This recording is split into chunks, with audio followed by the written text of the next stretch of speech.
Eu volto nesse modelo, não é, que ontem a gente passou por ele, mas ele é importante no sentido de mostrar uma quebra do paradigma em relação ao público e privado. Não é? Se, na experiência grega, o privado tinha um espaço para satisfazer as necessidades humanas, né?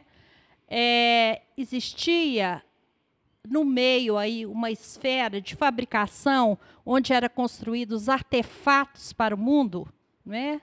Mas a esfera pública, onde existia uma visibilidade, onde existia uma participação, onde ela era caracterizada pelo uso da palavra e da ação, né? Onde era vista como a grande realização do humano, pois só ali existia o espaço para liberdade, e liberdade, no sentido grego, é não ter que lidar com as necessidades. Eu só sou livre quando eu não tenho que lidar com as necessidades. Não é? Então, uma pessoa que tem que trabalhar 8 horas por dia, que tem que deslocar não sei quanto tempo, que tem que cuidar, usar o seu tempo para a manutenção das necessidades do próprio corpo e da própria subsistência, não é livre. Não é livre para frequentar e participar do espaço público. Esse, né, é a crítica que ela faz a Karl Marx, a crítica respeitosa, é bom dizer isso, não é? E densa, do ponto de vista de que, se o trabalho faz o homem, como ele propunha, o trabalho do homem moderno está reduzido a labor. É um trabalho incessante do metabolismo do homem com a natureza. Então, é um trabalho que não tem fim. Ele começa e volta, é um ciclo fechado, onde os homens cuidam apenas das suas necessidades. Então, tem um metabolismo do produzir e consumir, produzir e consumir, produzir e consumir. Mas não tem um fim de construção, nem construção de objetos, como pode fazer o Homo faber, e nem construção de um mundo comum. Tá? O mundo comum, ele tem também o objetivo do mundo comum, ele ter uma permanência no mundo e transcender as gerações que o construíram. O que Hannah Arendt chama de mundo? Mundo é o espaço que existe entre as pessoas. Então, né, o mundo é esse espaço que existe e que vai ser usado com a interlocução e com a ação. Nós vamos chegar no conceito de ação mais adiante, mas eu queria enfatizar essa questão da retração do espaço público e do espaço privado e o surgimento de uma esfera na modernidade chamada social. O que é o social? O social é uma esfera de convivência impessoal, uma esfera de convivência baseada na satisfação das necessidades, né? E que existe pouquíssimo contato interpessoal e existe pouca relação dialógica. O que vai existir no social? A mera busca da satisfação e da manutenção econômica. Não é? Então, se a economia na Grécia ela era doméstica, né? Ela era resolvida no espaço público do oikos, né? Na modernidade, a questão da economia passa toda para o social. E é exatamente na modernidade que a economia passa a ser uma ciência. Se antes era um assunto privado, ela tinha que ser resolvida toda no oikos, a partir da modernidade, a economia passa a ser uma ciência, fazendo parte das novas ciências. Né? Então, a economia invade os setores. E as questões privadas, né, passam a ser resolvidas no plano do social. Bom, então, esse modelo, essa imagem, ela mostra a relação que existe entre as esferas na modernidade. Bom, então, que tipo de sociedade que aparece com esse modelo? Essa sociedade se chama sociedade de massa, ou seja, é um número enorme de pessoas caracterizadas pela multidão, não é? Onde existe um anonimato, uma impessoalidade, uma falta de relações efetivas, né? Um tempo totalmente ocupado pelo animal laborans para a própria subsistência, não é? E pouco espaço para tratar dos assuntos da cidade. O que são os assuntos da cidade? São os assuntos em comum. É o que diz respeito a nós todos. Então, não existe espaço, né? Tem essa retração do público, como existe a retração do privado. Então, a gente falou um pouco sobre sociedade de massa, mas eu vou pular aqui para chegar mais atual. É importante, Rony está trabalhando um texto que diferencia multidão e povo. O conceito de povo é um conceito contratualista. Ele só surge depois do século XVI.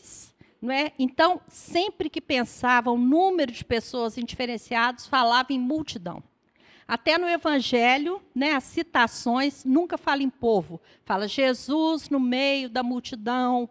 Né? Então, Jesus apareceu na multidão. Então, não existiu o conceito de povo. O conceito de povo ele vem das teorias contratualistas. Ou seja, quando a multidão se organiza num contrato, aquela multidão se transforma em povo. A multidão é indiferenciada, a multidão é fragmentada, a multidão é anônima. E o povo tem objetivo comum, o povo é coeso, não é? O povo, no Evangelho, na Bíblia, no Antigo Testamento. Hã? O termo utilizado para o povo de Deus era carral, que significa assembleia convocada. Bom, essa erudição aí eu te agradeço, mas assim, do ponto de vista do exemplo, né, o que é importante aí é que a multidão, né, ela expressa essa indeterminação. Eu não sei quando se fala em povo de Deus, teríamos que chamar o Vitório. Já tinha um objetivo, já tinha um contrato. Bom, a multidão que era usada, né, na literatura, na filosofia, na política, até então, a partir dos contratualistas, vira povo. Ou seja, a multidão se organiza no contrato. Então, ela é determinada, ela tem objetivo comum. Existe uma relação de mutualidade, uma relação de reciprocidade. Né? E o que caracteriza a sociedade de massa é exatamente a multidão. Não é?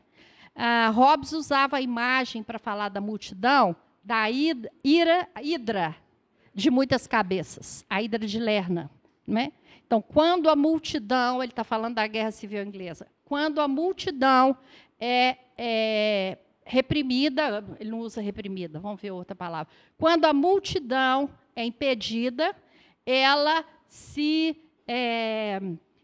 reproduz em muito mais cabeças. Então, ele está falando de uma impossibilidade de conter uma multidão. A impossibilidade de conter uma multidão. Então, a multidão, que é característica da sociedade de massa, ela está contida, mas existe uma vulnerabilidade que, a um determinado momento, a multidão pode ser transformada em turba. Então, existe um potencial de barbárie na multidão. Exatamente porque não existe um povo, não existe um contrato, não existe regras de convivência. Então, a multidão é anômica. Então, a barbárie ronda a sociedade de massa, a gente poderia falar, né? Então, em termos da sociedade de massa, ela vem aparecer com menos amorfa, com mais densidade, não é? Como um evento que emerge a partir da Revolução Francesa, a partir da Revolução Industrial. Então, no século XIX, essa sociedade de massa já está apontando, e grandes pensadores, antropólogos, sociólogos, Freud, né, pensam a questão da sociedade de massa, né, e como um fenômeno alarmante e que invade o século XX. Invade o século XX. E nós estamos no século XXI. O que vocês acham que foi o destino da sociedade de massa?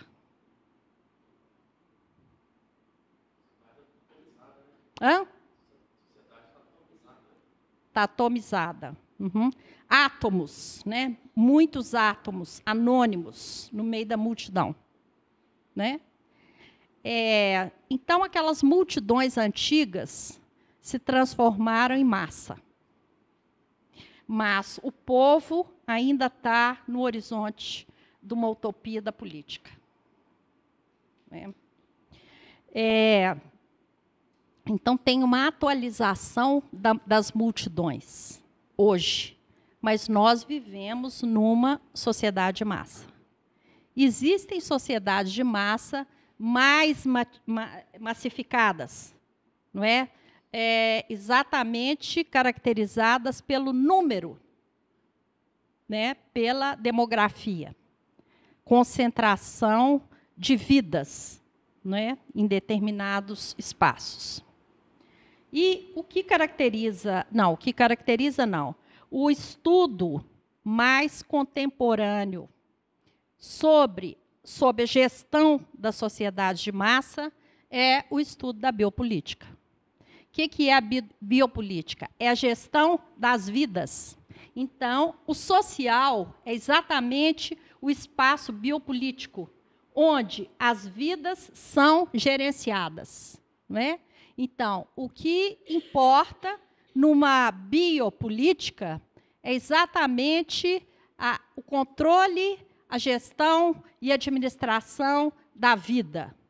Mas a vida, né, lembrando os dois sentidos gregos da vida, não no sentido de vida qualificada, mas de vida animal. De vida animal. Então, a vida de sobrevivência, a vida fisiológica. Então, o que são os indicadores da biopolítica? É a estatística, a medicina, não é? A previsibilidade matemática, a saúde, os territórios da saúde pública. Então, chama até saúde pública, mas nem sempre é pública, né? Então, esse é o território da política contemporânea própria de uma sociedade de massa. Que tá aí. E a economia. Não é? A grande inspiradora e a grande meta dessa gestão é uma gestão econômica, sobretudo. Então, se o Ministério da Saúde tem um setor de cuidados com o diabético e o SUS abriga os podólogos para cuidar do pé diabético, não é por questões humanitárias, porque a internação de um diabético é, no mínimo, 20 dias quando tem algum problema no pé, cicatrização. E quanto custa uma internação de 20 dias? É mais barato um convênio com podólogos, que com uma assistência e uma educação para o cuidado, economizaria X. Então, o que é a biopolítica? Ela faz uma gestão econômica da saúde, uma gestão econômica da vida, uma gestão econômica da população, da moradia, né? Tudo no sentido econômico e não humanitário. Se tem um modelo que nós vimos de escravidão na Grécia, o escravo grego ele tinha uma função da manutenção do lar, a manutenção das necessidades do oikos, de uma família. Mas o escravo ele estava isolado do mundo e ele não produzia bens para serem vendidos, né? Ele era prisioneiro da privatividade do próprio corpo e cuidava somente das carências elementares. Hoje, o escravo, né, numa concepção contemporânea do escravo, é o animal laborans. O que é o animal laborans? São as pessoas que produzem para consumir e consomem para produzir. Então, esse ciclo de produção e consumo, produção e consumo, produção e consumo, é o escravo moderno que Arendt critica na utopia marxiana, né? Então, nós nos tornamos escravos do consumo e produção. Consumo e produção. Metabolismo com a natureza. Não, a escravidão, então, atualmente, é a própria condição social das classes trabalhadoras. É a condição natural da própria vida. Então, voltando àquela questão que eu coloquei ontem, o dia tem 24 horas. 8 horas você dorme, 8 horas você trabalha, e 8 horas você desloca e cuida das necessidades do próprio corpo, do próprio espaço doméstico. Qual é o tempo que você tem para ir para o espaço público discutir as questões da cidade, das questões do bem comum? Qual o tempo que você tem para haver uma troca no sentido de objetivos comuns? Qual é o tempo que resta? Mínimo, né? Então, o que gera essa forma de divisão do tempo numa biopolítica?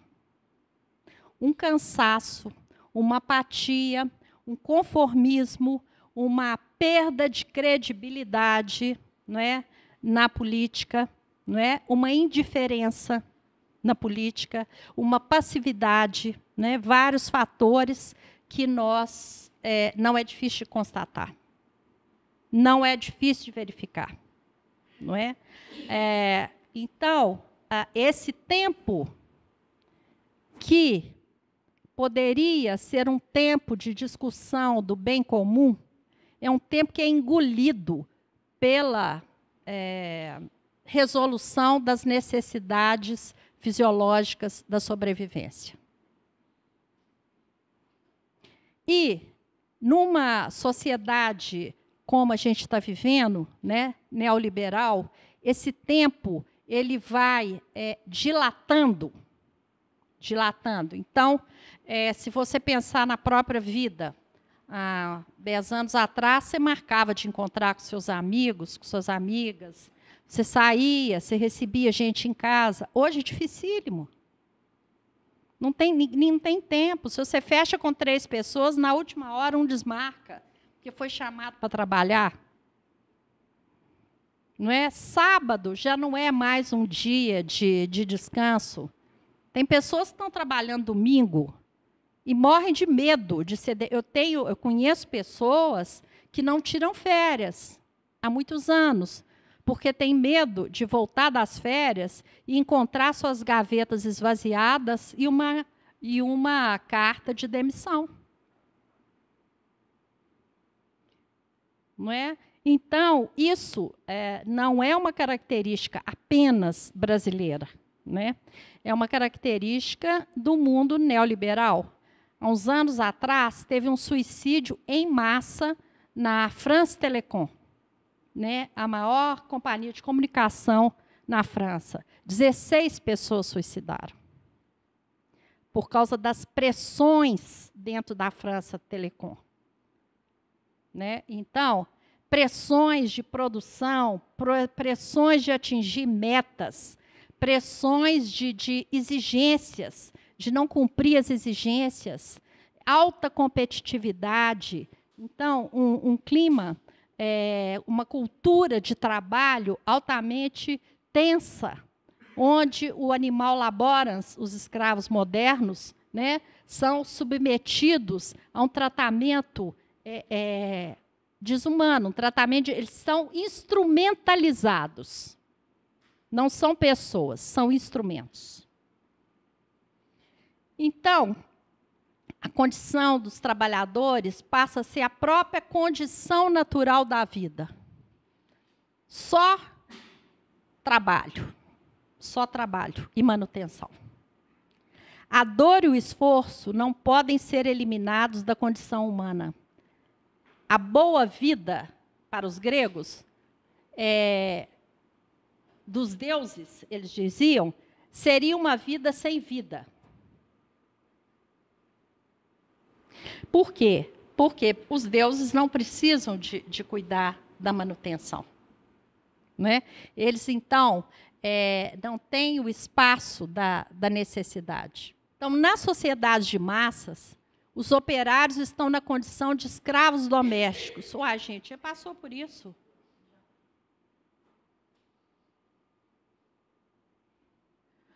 Bom, então, no espaço privado e também no espaço social, o objetivo é simplesmente a satisfação das necessidades. A capacidade humana de vida no mundo implica na capacidade de transcender-se, transcender e alienar-se dos processos da própria vida, ir além da dor. Então, a realização humana exige que nós possamos transcender a dor. Por isso, Aristóteles justificava o escravo, não é, como um ser sem alma, porque ele não podia ir além da dor. Ele estava totalmente submetido às necessidades da sobrevivência. Ele não tinha experiência da liberdade, porque ele não tinha oportunidade de ir além da dor.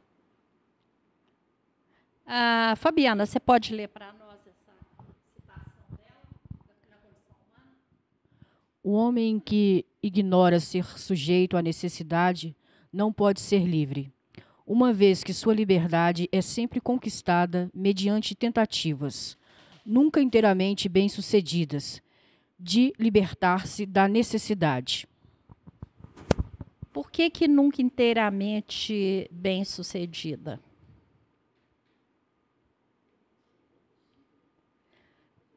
Porque é impossível. Mas quem busca a liberdade nesse sentido, é estar livre das necessidades. Mas nunca conseguimos estar inteiramente livre das necessidades.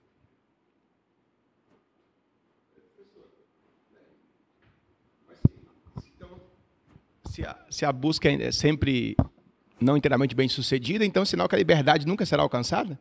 A liberdade política, porque a libertação nunca irá de... Inteiramente não. Mas aí a promessa da política como fundação da liberdade, então, seria um projeto. Um projeto, uma utopia. Não. Que as revoluções tentam alcançar e que caminham nesse sentido, mas nunca alcança num sentido pleno. nunca alcança no sentido pleno. Como também a compreensão. O tempo todo nós estamos tentando compreender o mundo, compreender a nós mesmos nesse mundo. Mas a compreensão, ela é sempre incompleta. Nós nunca chegamos numa compreensão. No entanto, nós não cessamos de tentar compreender. Como também o pensamento. O pensamento é sempre uma aproximação. Ele nunca vai abarcar o evento. Ele nunca vai completar uma compreensão completa. Essa cisão no ser humano marca toda a sua vida, toda a sua prática. O fenômeno humano é marcado pela mortalidade. Nós somos seres incompletos. Nós somos seres híbridos, por outro lado. Porque, ao mesmo tempo que nós não podemos alcançar a compreensão, nós temos um desejo pulsante de buscá-la. Então, é uma perspectiva dramática da condição humana. Aí você vai ler na obra de Arendt o tempo todo essa marca dessa cisão e você encontra as raízes existencialistas da pensadora. Vazio a ser preenchido? Que nunca é preenchido. Nunca preenchido. Pensando pelo gancho aristotélico, a gente fica no meio do caminho entre a besta e os deuses, né? Que assim, o Deus já estaria plenamente realizado, a besta, a realização sequer é um problema. Então, nós estamos aí no meio, uma existência agonística, né? O conflito o tempo todo. Bom, então, a sociedade que a gente está falando, aquele social grande que invadiu o privado e o público, né, é uma sociedade de consumidores, não é? Então, o consumo faz parte do trabalho. No trabalho, nós produzimos e consumimos. Você faz uma comida, come a comida. Você lava a roupa, usa a roupa. Você carrega uma pedra, põe a pedra lá, depois você desloca, faz uma construção dali e é incessante. Então, a sociedade de consumidores é esse trabalho incessante, não é? Trabalho e consumo são estágios de um só processo. A sociedade atual não surgiu em decorrência da emancipação das classes trabalhadoras, como Marx pensava, né? Mas da emancipação da própria atividade do trabalho. Então, se eu tenho um robô que produz uma ferramenta, não é? Eu sou substituída. Né? Então, eu vou ser emancipada da atividade do trabalho, e não que o homem emancipou. Na introdução da condição humana, que Hannah Arendt faz, tem uma fala de uma importância e de uma clareza profética, porque foi escrita em 1958. Ela fala, se o trabalho faz o homem, e se a nossa sociedade é caracterizada pelo trabalho, o que seria de uma sociedade sem trabalho? Exatamente, ela antecipou o que nós estamos vivendo. Se é uma sociedade de trabalhadores, como fica, então, uma sociedade sem emprego? Então, essa antecipação do que iria acontecer, né, eu acho que vários pensadores iluminados puderam ver essa situação que a gente vive hoje, em que o homem se tornou supérfluo, né? Ele foi instrumentalizado, e ele se inclui no mundo no momento em que ele se coloca como um instrumento. Mesmo assim, ele pode ser descartado. ele pode ser descartado à medida que aquele instrumento está obsoleto. Ele pode ser descartado se ele adoecer. Ele pode ser descartado se a produção dele é baixa. Ele pode ser descartado se ele não tem um corpo dócil que se submete às regras de convivência, às regras da normalização. Ele não se encaixa na curva normal. Tudo isso torna as pessoas vulneráveis para serem descartadas. Nenhum de nós aqui está isento desse risco. Tá? Porque nós todos podemos torcer o pé ali, ficar de molho de uma licença e depois não encontrar um lugar. Né? Hoje não tem mais pessoas que estão isentas numa economia neoliberal. Então, que é uma sociedade de consumidores? Não importa o que façamos, faremos para prover nosso próprio sustento. A exceção é o artista, porque é o único worker, o único trabalhador, o único operário em uma sociedade de trabalhadores. Ou seja, o artista não faz uma obra para ser consumida, mas para ter uma durabilidade, para transcender a geração dele, para ir para um espaço público, para ser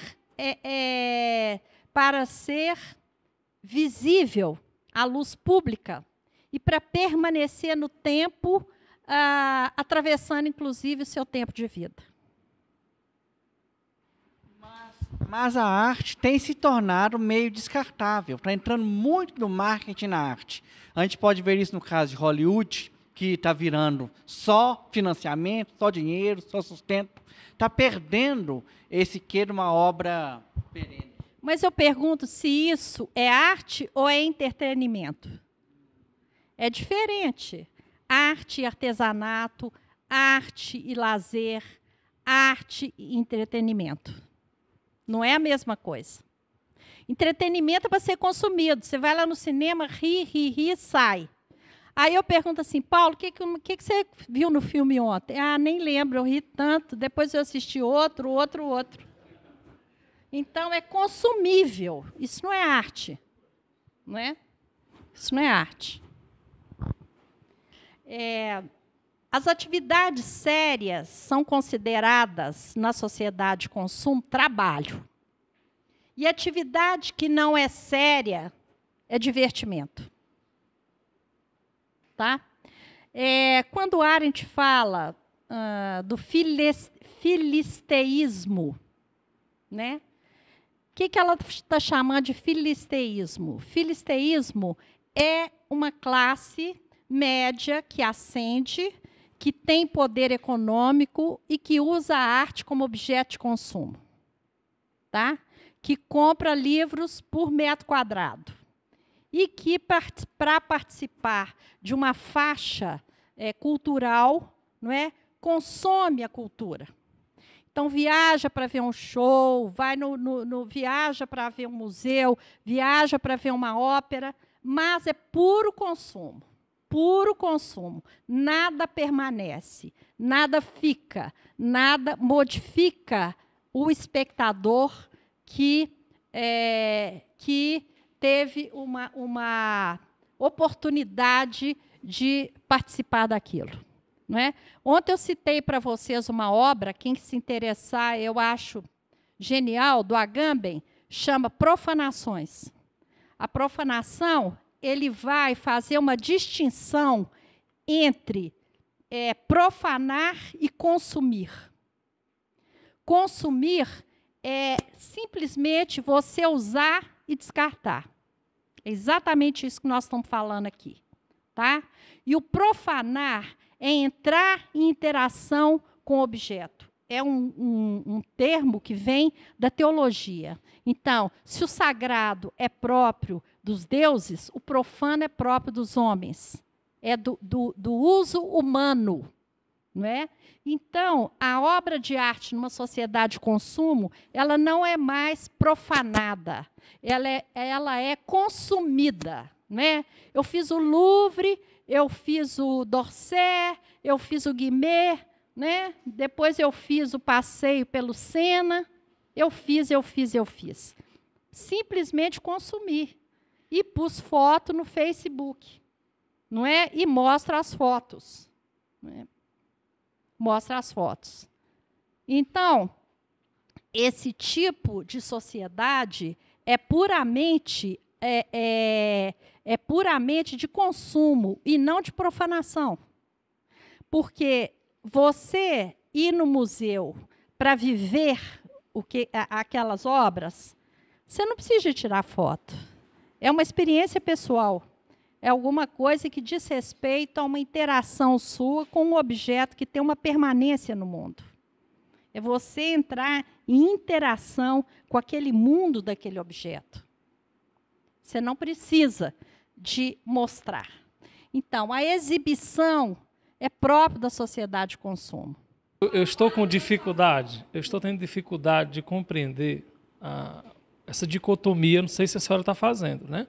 Entre atividades sérias e atividades de divertimento, que não seja de trabalho. Porque, por exemplo, algo banal, um circo, palhaço, essas coisas, por exemplo. Quem vai para o divertimento, né? Aqueles que estão lá, os palhaços, os profissionais, eles estão tanto para o divertimento como também para o trabalho. Aí eu não consigo perceber... O objetivo deles, de quem está trabalhando, é o trabalho sério. Eles têm que fazer com competência aquilo que eles estão fazendo, com ordem, eles têm que ensaiar, eles têm que ter um método. E os espectadores estão divertindo. Mas o próprio divertimento, por exemplo, para mim poder me divertir, como a senhora coloca, eu preciso de tempo e preciso de trabalho. Então, o meu divertimento, querendo ou não, é uma atividade séria. Eu vejo nesse sentido. Porque para mim estar ali, precedentemente, eu tive que trabalhar. Não estou vendo assim algo como pejorativo a questão da palavra séria. Porque eu não consigo entender essa divisão entre o divertimento e o trabalho. Porque tem pessoas que trabalham e se divertem. Mas o que é esperado, né, das pessoas normais é que quando elas estão trabalhando, elas sejam sérias. Não é esperado isso? Nós não estamos de brincadeira, nós estamos trabalhando. Não é assim? Essa é a perspectiva da sociedade de massa. Sim. É isso mesmo. Isso que se espera. Então, a sociedade de massa espera isso de você. Você vai lá, fica alienado, se divertindo. Se você tem tempo, gaste o dinheiro para você ter que trabalhar de novo e ganhar dinheiro de novo. Esse ciclo que não tem fim. Então, você faz coisa séria para depois você ter a hora do recreio. Né? E se você não faz a coisa séria, você não vai ter o recreio. Né? Esse é o princípio da sociedade de massa. E quem brinca no trabalho, o que acontece? Fica sem recreio, ou se não é demitido, fica sem trabalho. Pior ainda.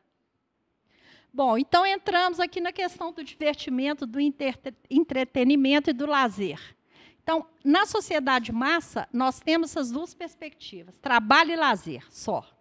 Não tem um espaço público, não é, de interação, né, onde se discute os objetivos comuns, os problemas da cidade. Né?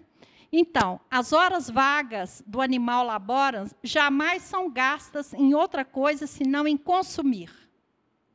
E quanto maior é o tempo de que ele dispõe, mais ávidos e insaciáveis são os seus apetites. O que você faz no domingo, quando você não está trabalhando? Vai no shopping. Você já conheceu o shopping novo? Não é? Você já foi lá? Tem tanto tempo assim que você não vai no shopping. E as crianças passam aí no shopping no carrinho. Então, esse tempo, não é? Esse tempo que você não está trabalhando é shopping, que são os templos do consumo. E a exigência da felicidade, que é a coisa mais perversa que existe. Porque se você tem que estar o tempo todo trabalhando e depois você é obrigado a consumir, porque se você não consumir, você é visto como uma pessoa de menos valor. Às vezes você nem existe porque não consome. Consumo, logo existo. Não faz sentido na sociedade massa? Então, imagina, né, uma pessoa acrítica que não tem um filtro crítico em relação à sociedade massa. Se ela não trocar o celular, se ela não trocar de tênis todo ano, se ela não conhecer os shoppings novos, não viu o último filme do Oscar, etc. e tal, ela vai sentir que ela nem existe no grupo. Uma pessoa menos crítica, que não tem um filtro crítico, né? Então, as atividades privadas são exibidas em público. Vocês concordam ou tem algum exemplo sobre isso? É tão óbvio isso que eu estou falando que, às vezes, até a gente não vê, né? Igual o ar que a gente respira. As atividades privadas são exibidas em público. Você já foi na casa de alguém que ela tem que passar o filme do casamento dela para você? E você dorme, se a hora que apagar a luz. E você já viu parto? Alguém já passou parto para você? Não? Que sorte. Que sorte. Já. E passou viagem de lua de mel? Ou passou festa de noivado? Né? Então, as atividades privadas são exibidas em público.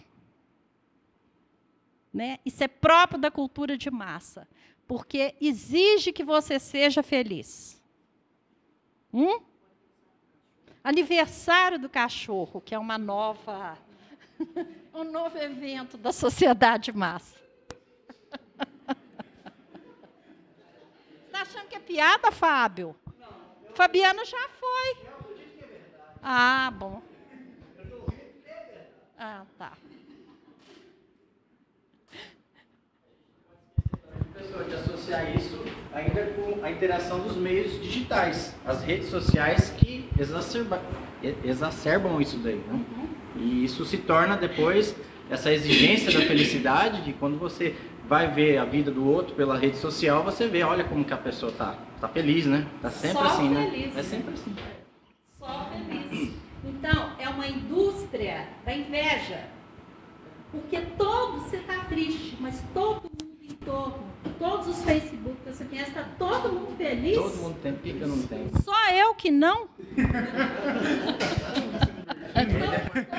mundo consumindo, né? Hoje é das doenças que a gente tem na contemporaneidade, a gente sabe por quê, né? Então, se você estiver triste, ou seja, que é um dos sentimentos humanos básicos, tristeza, alegria, amor, raiva e medo. São os 5 sentimentos básicos, né, que a psicologia ensina. Se você estiver triste, que é próprio do humano, o que vai acontecer com as pessoas em torno? Elas vão te cobrar. Anima, Ítalo. Fica assim, não, vem para cá, ó, vem dançar, Ítalo, vem. Não tem uma pressão? Ou se não, se você ficar triste mais tempo, tem uma pressão para você ir no psiquiatra tomar algum remédio. Né? E a indústria farmacêutica da área psicotrópica, ela é uma das áreas da medicina que mais avançou nos últimos 10 anos. Não é? Então, você tem remédio para dormir, você tem remédio para acordar, você tem remédio quando você está com raiva, você tem remédio para quando você não consegue concentrar no trabalho. Não é? E esses remédios todos, existe a modalidade para criança também. Sim, que é muito usado.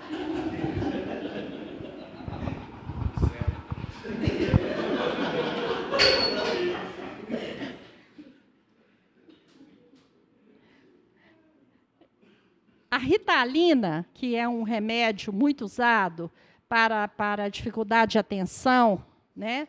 A Ritalina de criança, vocês sabem como que chama? O nome da Ritalina de criança? Concerta. Esse seminário está sendo um entretenimento para você, né, Fábio? Você veio aqui para rir. É interessante ver também o reconhecimento público que, às vezes, o sucesso na exibição das atividades privadas tem, né? Assim, para a gente não falar de São Paulo, a gente pode falar do Trump, né? Assim, indivíduos com grande reconhecimento empresarial, assim, uma felicidade consolidada no âmbito privado de consumo, que aí falam, olha o que eu tenho. E tem um reconhecimento social, né? Olha o que eu tenho significa o seguinte, olha o que eu posso. Né? Então, se eu posso para mim, e se eu me candidato a político, eu posso para vocês. Né? Eu posso para vocês. Aquele yes, we can, que era o lema do Obama, né? Parece que os americanos interpretaram como yes, I can. Então, eles suprimiram o nós, né? E passou a ser o sucesso como uma meta individual. Né? Por isso votaram, né? Estava percebendo um contraponto aqui. O animal laborans pressupõe, até então, está no singular, mas quando pensa nas pessoas que consomem no shopping, foi até usado o termo grupo, mas é o grupo que se enquadra no consumo, mas, no entanto, ele não forma uma classe, porque o próprio consumo mantém as pessoas dispersas, longe da ação salvadora, que seria a reinserção na política, né? Então, existe grupos de pessoas que consomem, mas esses grupos não têm em si uma classe, um objetivo único. Eles continuam dispersos, né? É um objetivo que promove e que pode ser compartilhado por todo o grupo, mas é cada um por si, né? Que tipo de sentimento que isso vai provocar? Um grupo que é cada um por si. Comparação, competição, inveja. Não é? Fala. Assim se torna impossível uma comunidade se organizar em torno de valores comuns. É impossível uma comunidade ética, se a gente levar o desenvolvimento disso em conta. Bom, eu acho muito perigoso a gente fazer uma generalização. A gente tem que ter mais cuidado, porque é impossível. Nós vemos que existem comunidades éticas. A gente pode viver numa cultura que isso não é estimulado, que isso não é prestigiado, não é? Mas existe. Existe porque, agora eu penso em Foucault, existe o poder, né, que está todo no discurso de uma cultura, mas existe o contrapoder. O tempo todo, o conceito de poder é um conceito dinâmico, que está numa rede de poder e contrapoder, poder e contrapoder. Então, o humano insurge o tempo todo. Se nós estamos falando disso, se muitas pessoas falam disso, reconhecem isso, vários estão aqui para fazer um seminário sobre o que é o bem comum, o que é o espaço público, não é? É porque existe um contrapoder. Nós não estamos surdos, cegos, mudos, apáticos, não. Tem uma turma que agora, no momento, que está querendo pensar essa realidade. Então, dizer, como você falou, uma coisa é impossível, eu acho totalmente catastrófico esse tipo de raciocínio.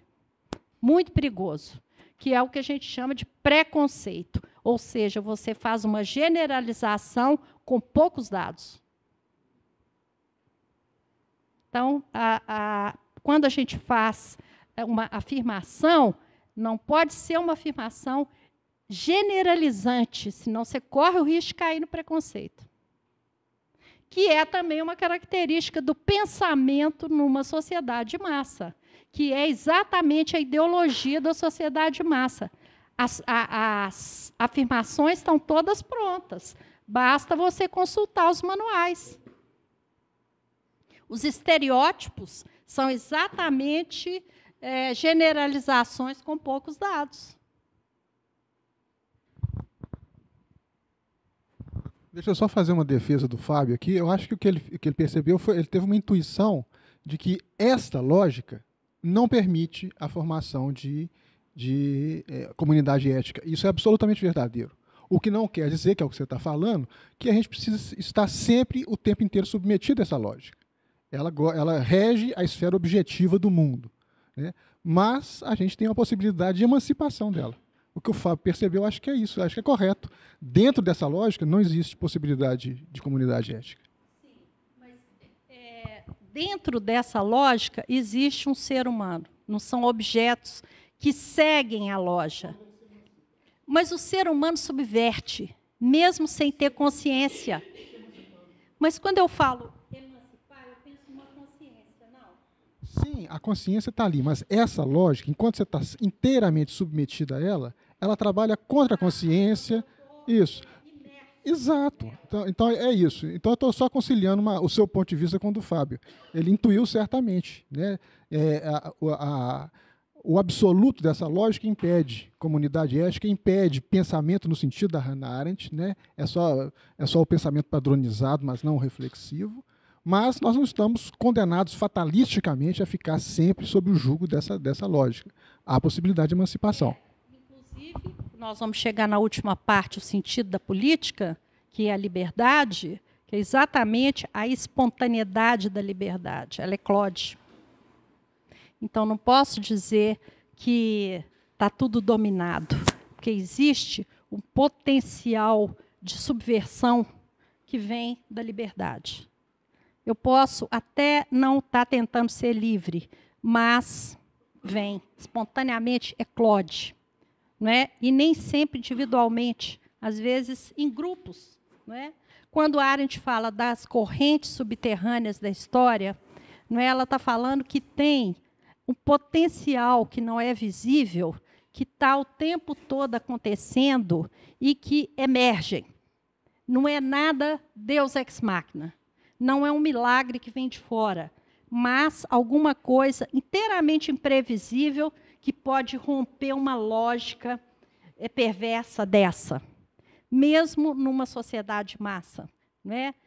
Mas essa lógica aí, não é uma lógica para impedir, é uma lógica para impossibilitar. Mas, se existem correntes subterrâneas da história, e nós vamos ver depois, daqui a pouco, o que é a liberdade, ela não se realiza inteiramente. Boa tarde a todos, meu nome é Denis. Eu só queria falar um pouquinho que eu trabalho na perspectiva do Erich Fromm, psicanálise humanista, e nós temos uma obra dele que foi escrita mais ou menos na década de 70, não tenho a data, mais ou menos 1976, alguma coisa assim, em que ele trabalha essa dinâmica dessa sociedade, né, com outros termos que ele adota, mas essa sociedade, né, contemporânea, e ele abarca a questão no livro Ser ou Ter. Eu até falei no outro seminário mais cedo, que ele trabalha justamente isso, né? Uma sociedade que ela cobra do sujeito o ter. Né? Ela vai entrando na psique desse sujeito, esse sujeito pode muitas vezes incorporar esses valores, do que o importante hoje em dia é o seu cargo, é o seu status, a sua posição, né? Os bens materiais que você consegue. A partir do seu ter, você é alguém. Né? Então, eu acho que uma das questões aqui, inclusive aqui no nosso seminário, e o que é uma proposta de cada um de nós, é estimular essa reflexão. Porque nós também, como estudiosos, como pessoas também que influenciam cada um na sua área do saber, é nosso papel também trazer essa reflexão a outros, né? Do bem comum. Né? Ou seja, é importante só aquilo que eu consigo obter em nível de status, ou o que é mais importante para o sujeito que ele ser? Né? Eu acho que tem muito a ver com o debate que a gente está fazendo aqui, né? E essa necessidade de uma ressignificação, que é uma atribuição de um novo significado para o ethos social individual do sujeito. Obrigado. Essa sociedade massa que nós vivemos, é igual o ar que a gente respira. É tão óbvio que muitas vezes você não percebe, igual o peixe com a água, né? Então, muitas pessoas não têm uma crítica sobre isso e passam a acreditar que isso é a única forma de viver. Né? Então, você passa você está tão imerso nesse tipo de cultura que você nem pensa mais que pode ser diferente, que existem realidades diferentes, né? Que existem rupturas dessa realidade, que é possível ser de outras formas. Então, a gente fala em sintoma. Sintoma é alguma coisa que aparece como um problema ou como uma doença, não é? E o sintoma dessa doença de uma sociedade de massa, que o Erich Fromm faz a pergunta, pode uma sociedade estar doente? Quando ele vê sintomas que aparecem num grupo muito grande, né? Então ele faz a pergunta, pode uma sociedade estar doente? Então, sintoma nesse sentido é exatamente a economia do desperdício. As coisas devem ser devoradas e descartadas para que o processo não chegue ao fim.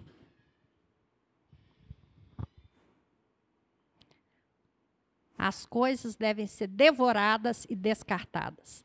Então, quando você compra hoje um produto, ele tem escrito no manual dele o período dele de obsolescência.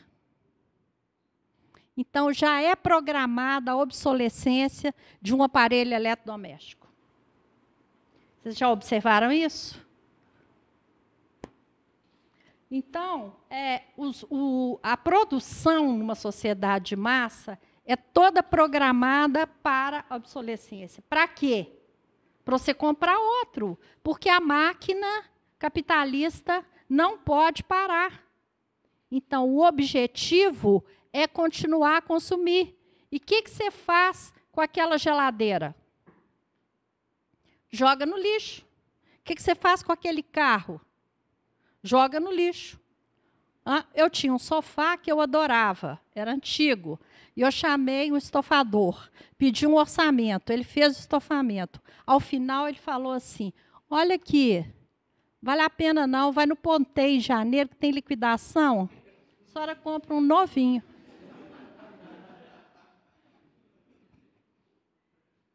Então, ele era um estofador.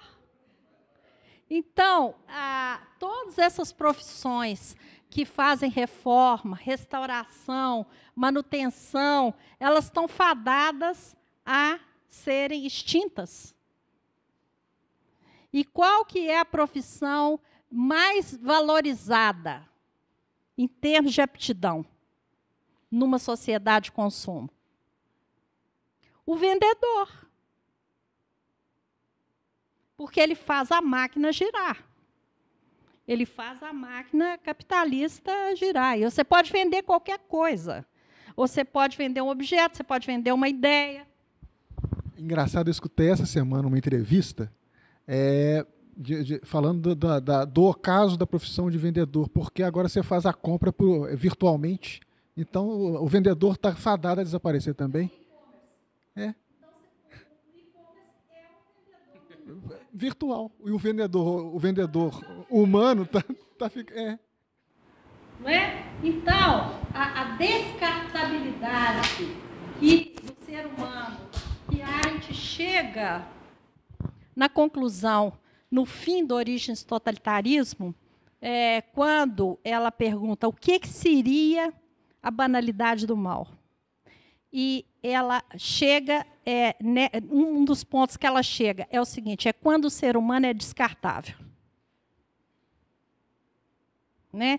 E o que é o descartável? É o lixo, é o desperdício, é o resto. É o que foi devorado, não é? É o que foi devorado. E no mercado de trabalho, as pessoas, né, como a gente vive numa sociedade que é contra a tradição, as pessoas que têm experiência, elas estão sendo descartadas para contratar novos estagiários que têm que aprender, porque são muito mais baratos. Então, a cultura japonesa, por exemplo, que é uma cultura tradicional, o funcionário, o empregado, ele é valorizado por uma coisa que chama menko. O que é menko? É todas as habilidades que ele adquiriu com os anos de casa. Então, se ele é um chofer, ele sabe exatamente qual que é a sombra que ele deve parar o carro do chefe, debaixo de qual árvore. Quantos centímetros que o chefe gosta que afasta do muro. Qual é a água que ele gosta e qual que é a hora que ele toma. Isso tudo é valorizado, né? Porque ele tem menko, ele tem anos de casa. E numa sociedade que faz uma ruptura radical com a tradição como a nossa, isso não é valorizado. Os funcionários que já estão com menko são dispensados para contratar estagiários com 1/4 do valor daquele funcionário que tem uma certa idade na firma.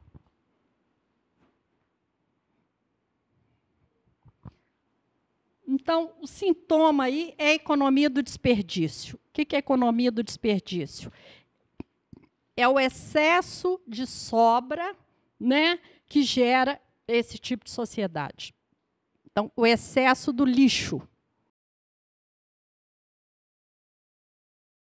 Eu vou te apresentar uma curiosidade que me emergiu dessas discussões, para você nos apresentar, igualmente, o seu parecer, o seu comentário. Então, a partir do que nós estamos falando, me parece, tenho pensado aqui, que a presidência das formas da nossa cultura é o neoliberalismo, o capital neoliberal, que por ser capital só quer gerar mais capital. Por exemplo, nós estamos conversando. Educação. Eu não sei se realmente os nossos pedagogos estão interessados em fazer uma educação técnica e humana de qualidade ou por exemplo, no caso do ensino médio, treinar para o Enem em vista de uma profissão que tem uma boa rentabilidade em termos de remuneração. A arte. Não sei se nós estamos produzindo arte com esse espírito genuíno da criatividade, né, de expressão, da interioridade, se é possível dizer assim, ou se nós estamos mais interessados em produzir encomendas artísticas para o entretenimento e o consumo social. A religião é um campo minado, não? Mas, por exemplo, um campo minado de discussão, que é muito complexo, né? Mas, por exemplo, os neopentecostais, que com facilidade fazem discursos de venda de salvação, venda de bênçãos, enfim. Ou seja, o neoliberalismo presidindo as formas da nossa cultura.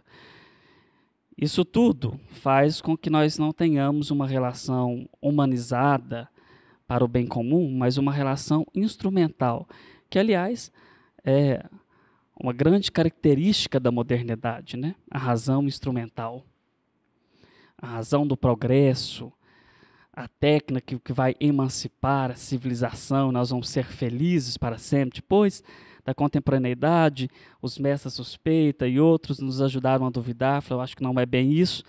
Será que nós nos emancipamos com a razão ou fizemos dela dogmática o suficiente para estarmos igualmente falidos na condição humana?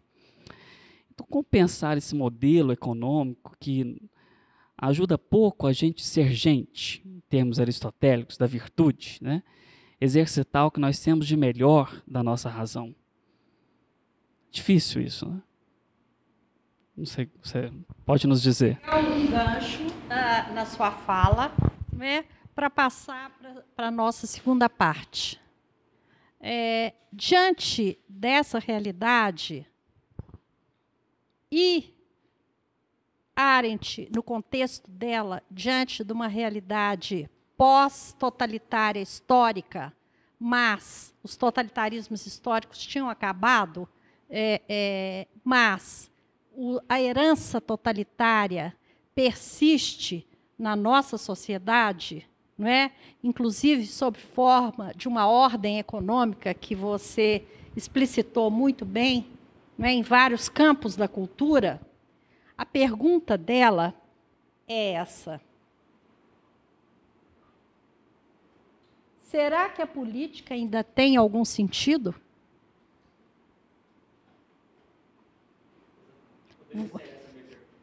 Exatamente. A sua pergunta está colada na dela, exatamente na sequência do que a gente está conversando. Será que a política ainda tem um sentido?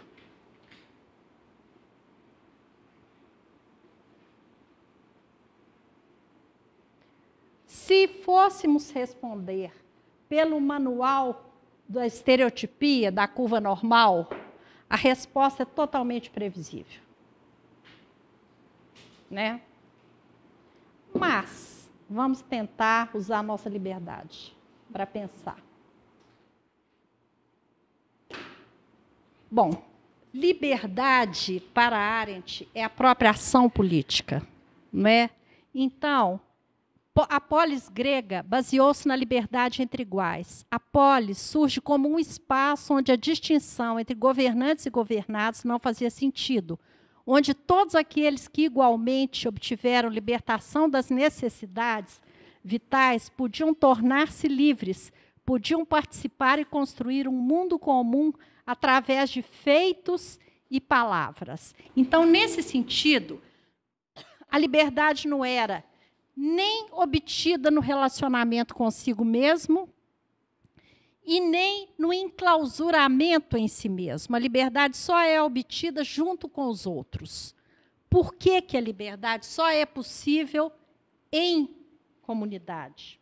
Porque a ação política como liberdade não pode sofrer qualquer forma de instrumentalização, como a presente nas atividades do labor, que é o trabalho, né, cujo valor está no desempenho e resultado, como você falou muito bem.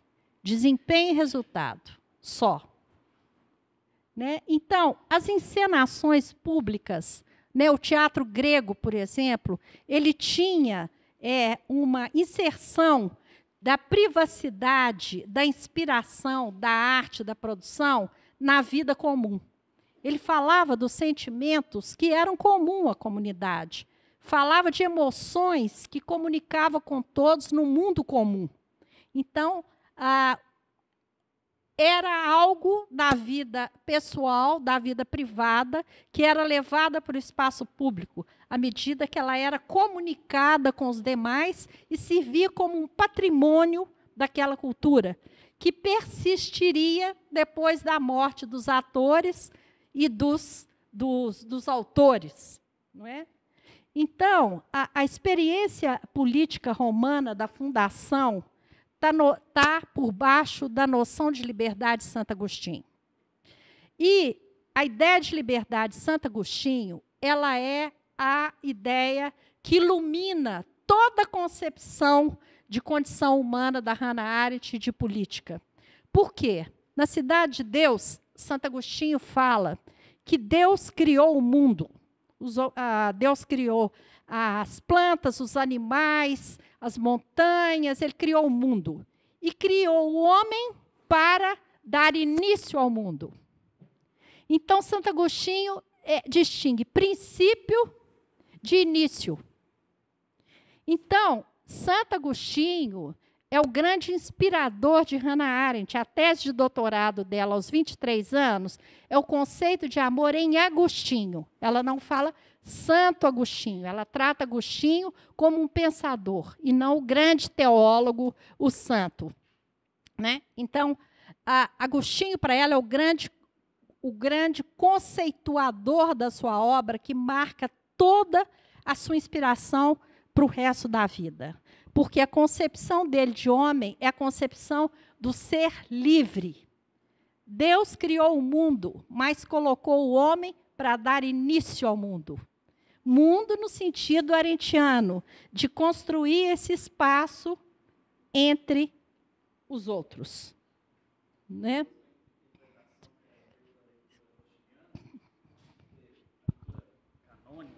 Me parece, que eu não sou especialista em Santo Agostinho, é que ele faz uma distinção entre livre-arbítrio e liberdade. Então, para ele, livre-arbítrio é uma condição ontológica de escolha, que pode escolher os bens superiores aos bens inferiores. E quanto mais escolhe os bens superiores, mais livre é, porque mais se assemelha ao Criador, já que somos criaturas. Quanto mais se escolhe os bens inferiores, menos livre e, portanto, mais presa à sensibilidade, que a doutrina do amor agostiniano poderia ser resumida.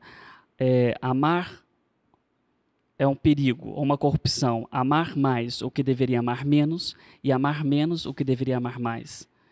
Então, ela faz uma interpretação do conceito de liberdade como ação, como atividade do amor, né? Que ama, possivelmente, um amor ordenado, diria Santo Agostinho, um amor que, por exemplo, considera a solidariedade entre os pares, a justiça. Então, ela faz, como você percebeu, uma interpretação de Santo Agostinho, não como um teólogo, mas como um pensador da liberdade humana. E liberdade seria dar início, né? Aí seria dar início uma ação. Por quê? Etimologicamente, tanto no grego quanto no latim, né, tem duas palavras para ação. No grego é arquém, que é começar, ser o primeiro e governar, e pratem, que é atravessar, realizar e acabar. Em latim, de maneira correlata, agere, pôr em movimento e guiar, gerere, conduzir. Então, agir não é só o chute inicial. Agir é manter o chute inicial. Agir é começar e continuar, conduzir, levar à frente.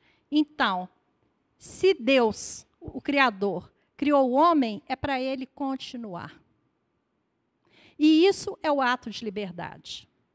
Então, o conceito é o conceito de natalidade em Santo Agostinho.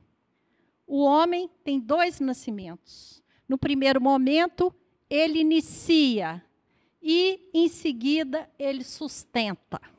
Ele dá sustentação ao seu ato. Então, Arendt diz que, como se a ação, nessa perspectiva, tem dois momentos. O começo, feito por uma só pessoa, e a realização, a qual muitos aderem para conduzir, acabar, levar a cabo o empreendimento. Então, começar, você começa sozinho. Sustentar, conduzir, continuar, você precisa dos outros. Né? Então, ela dá uma leitura política ao conceito de liberdade de Santo Agostinho. Ou seja, ela inclui, né, o nós. Só é possível a ação livre junto com os outros. Assim, alguns pensadores da política colocaram a fundação da política na violência, né? Por exemplo, Maquiavel, né, no mito de o Hobbes.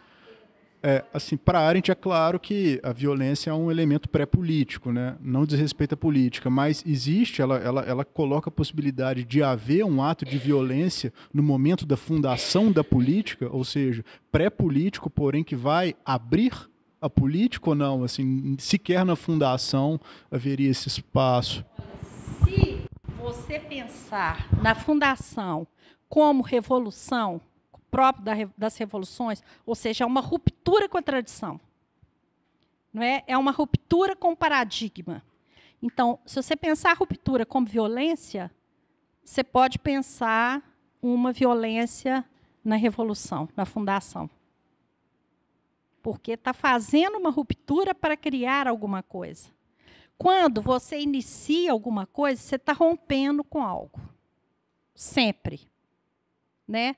O nascimento, não é? Até no sentido biológico, é uma ruptura. Uma ruptura da bolsa uterina. Você sai do útero. Agora não tem jeito de voltar mais, não. Agora você sustenta. Agora daqui para frente.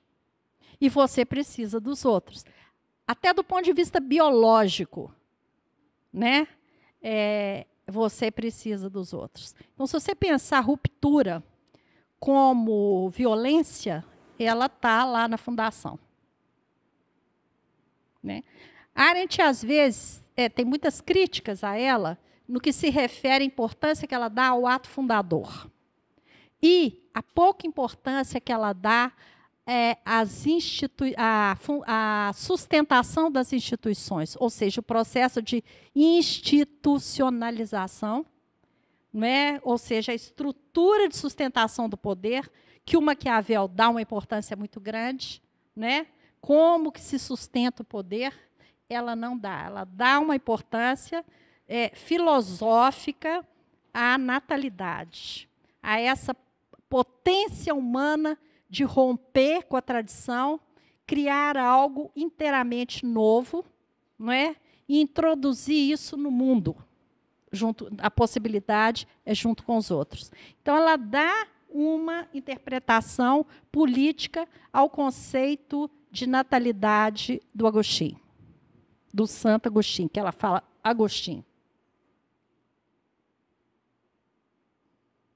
Então, esse ato fundador, que é a ação, que é a liberdade, não é? Que caracteriza ontologicamente a condição humana. Então, política para Arendt, né? Eu gostaria que cada um agora lesse um pedaço. Fabiana, lê o primeiro. A possibilidade, latente em todos os seres humanos, de começar, de criar algo novo, fazendo surgir o inesperado, o imprevisível.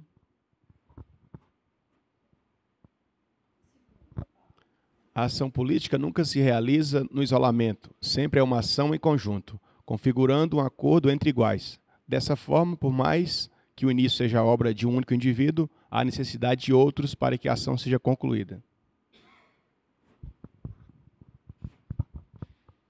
A política, apesar de ser iniciada pela espontaneidade humana, surge como relação. Existe entre os homens. Nesse espaço. Não é da essência do homem, considerado isoladamente, ser um animal político, como pensava Aristóteles, mas por viver num mundo plural, a presença, o olhar do outro é uma marca indelével do fenômeno humano, só podendo ser apagada em momentos de delírio.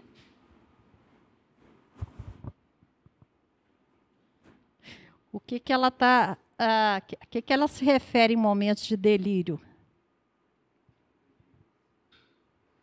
Não é? Eu suponho que seja algo assim, você chegar numa dimensão que você exclui o outro inteiramente. Você exclui a realidade inteiramente. Você quer falar, Fabiana? Não, só a última palavra. Alguma pergunta, gente? Está entre... Deixa eu ver, está entre aspas? Tá. O olhar do outro, Mas é o olhar do outro inteiro. Que ali as aspas estão erradas.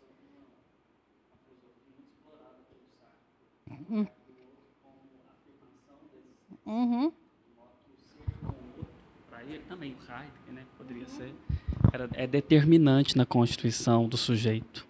Então, eu passo necessariamente pelo olhar do outro, poderia dizer o Sartre. E ela leva adiante essa figura, essa expressão, essa metáfora do reconhecimento no Origens do Totalitarismo, na última parte, quando ela fala dos sobreviventes em campo, sobre a questão do olhar do outro. Né? O olhar já não via o outro, era um olhar embaçado, que não existia os outros. Então, seria aí uma vivência do delírio. Né? Então, quando um sobrevivente fala, tem até essa expressão em algumas falas, se não me engano, do Primo Levi, que ele fala que ele estava sedento do olhar do outro, que há muito tempo ele não via o olhar do outro. E se chegar a um ponto que essa questão política for suprimida, né? Por exemplo, nós vemos no neoliberalismo agora no Brasil de forma parece estar sendo instaurada com todo o seu vigor, né? Mas se chegar ao extremo disso, ela admite uma revolução, no caso? Eu não sei se tem que chegar no extremo para ter revolução. A revolução é possível. É sempre possível, porque quando ela fala nas correntes subterrâneas da história, significa que tem movimentos invisíveis na sociedade que emergem, como rios subterrâneos. Você já viu rios subterrâneos? São rios, por exemplo, que atravessam Minas Gerais, vai sair lá em Alagoas, emerge num dado momento lá, que ele vai atravessando, né, nas profundezas, depois ele emerge. Então, tem uma invisibilidade nessas correntes históricas, né, que pode vir. Quer dizer, tem uma previsibilidade, mas, às vezes, não acontece. Por exemplo, ela dá o exemplo do antissemitismo moderno que ocorreu na Alemanha, no nazismo. Era de se esperar pelos cientistas sociais, pelos historiadores, que ele ia eclodir na França, que era o maior índice de antissemitismo. Mas tinha correntes subterrâneas da história que ele emergiu, não na França, mas com anterioridade na Alemanha. Né? Então, é possível a ruptura com a tradição e as revoluções.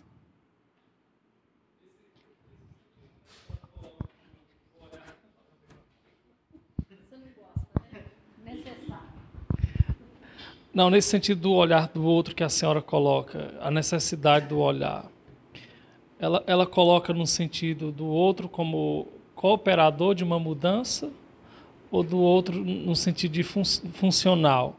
Porque eu posso utilizar o olhar do outro para poder vivenciar as minhas carências. Não estou falando de questão afetiva, estou dizendo de necessidade humana.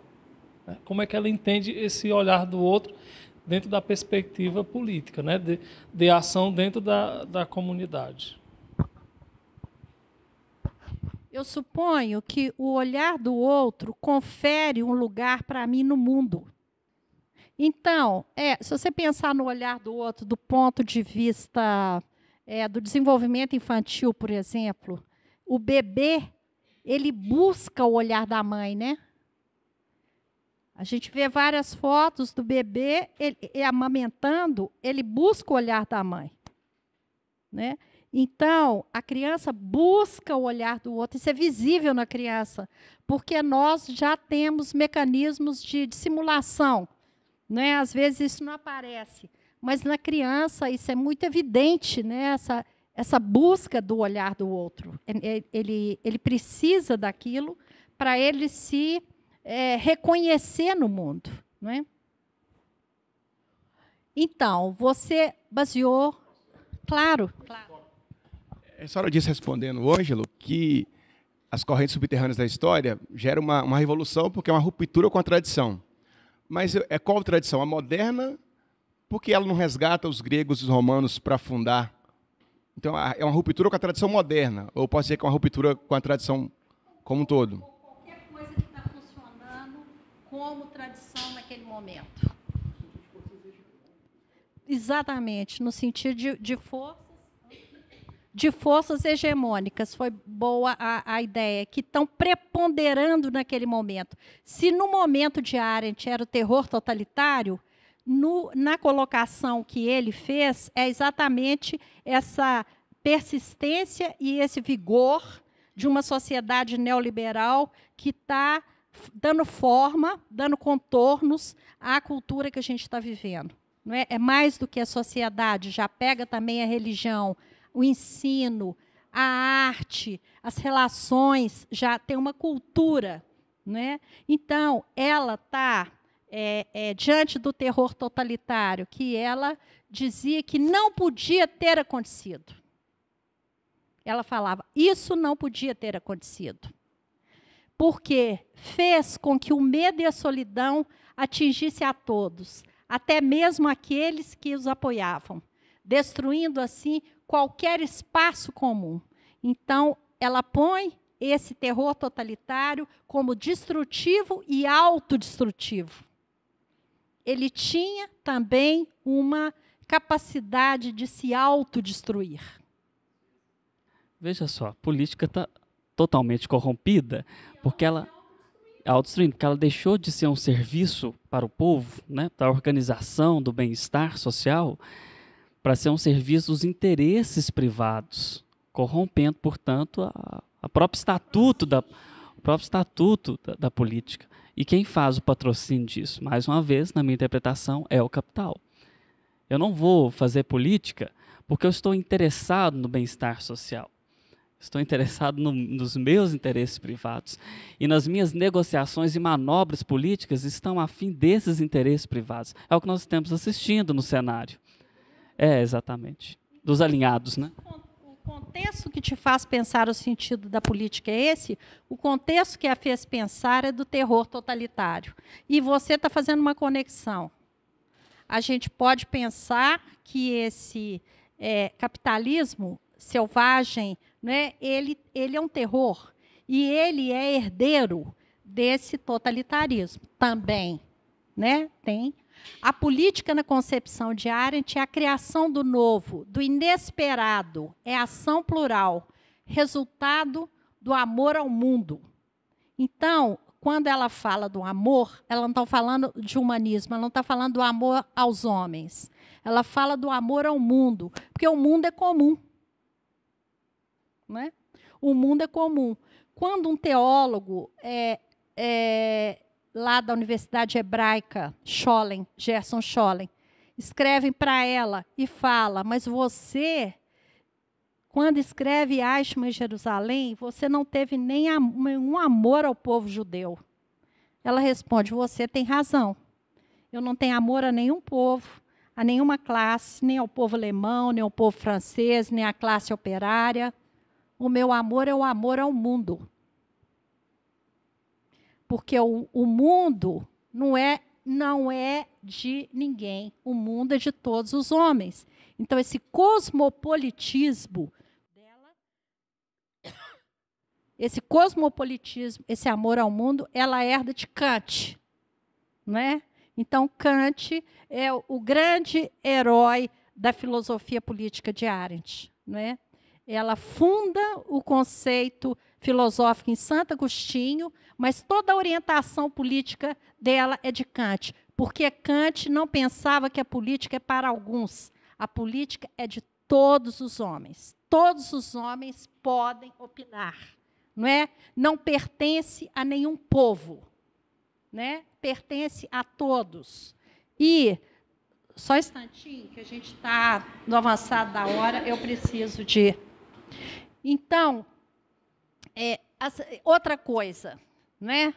A política, como você já perguntou, teria algum elemento de violência? Ela fala que não, porque o que caracteriza a política é o poder. E o poder para Arendt não é o poder leviatã, de cima para baixo. Tá? O poder é ação conjunta, ação em concerto, concerto com C. Então, quando os homens agem em conjunto, eles estão conferindo poder. Então, para ela é o contrário. Quando não tem poder, tem violência. A violência só aparece em momentos que não tem o poder.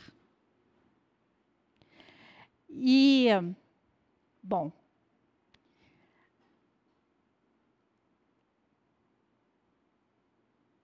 Ela põe, Fábio, que é algo realizável a política, porque é inerente à condição humana. Então, por mais que existe a possibilidade da destruição da ação conjunta entre os homens, por mais que existe uma repressão ao poder, ou seja, a ação conjunta, ela é ontológica. Né? A necessidade que os seres humanos têm de liberdade, de serem livres, de agirem juntos, é própria da nossa condição. Também representa uma necessidade, pois é a condição para a constituição do indivíduo e da comunidade político-jurídica na qual nos movemos. promove o reconhecimento do outro em sua diversidade e repercute na confirmação do sentido da minha vida. Então, está muito condensado isso aí, mas no sentido seguinte: se no nascimento, né, na ideia de natalidade de Agostinho, cada ser humano é singular, quando você nasceu, algo inteiramente novo veio ao mundo. Inteiramente novo. Então, você já faz uma ruptura com o seu nascimento, introduzindo algo novo. Quando uma pessoa morre, ela leva algo, ela deixa, né, algo que nunca mais vai ser repetido. Então, aqui existe muitas singularidades, uma pluralidade de singularidades, né? Então, essa pluralidade de singularidades é o que caracteriza o espaço político. Os singulares, né? Uma pluralidade de singularidades. A política é essencial para a existência daquilo que me transcende, que me precedeu e que provavelmente não desaparecerá após o meu fim. Então, o mundo persiste ao homem. O mundo que nós construímos, ele fica. Já existia um mundo quando você chega. Quando você vai, você deixa suas obras.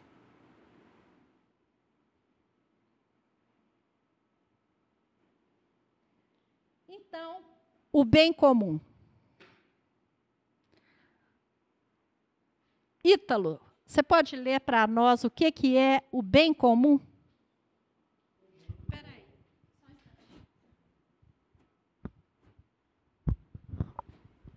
O mundo comum, as instituições, tudo aquilo que pretende realizar a mediação entre homens, constrói mais pluralidade e menos deserto, mais compartilhamento do que isolamento, e só pode ser construído se a política for sinônimo de liberdade.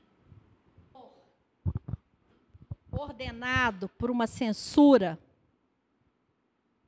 se ele for controlado por uma censura, o que vai acontecer? O deserto na cultura. O deserto faz parte da solidão das massas. Porque é no espaço comum que a gente rompe esse deserto. E ela descreve, na Origens do Totalitarismo, as relações humanas se transformarem em deserto. Bom, eu só citei a questão da censura porque ela é atualíssima, né? Ficamos por aqui.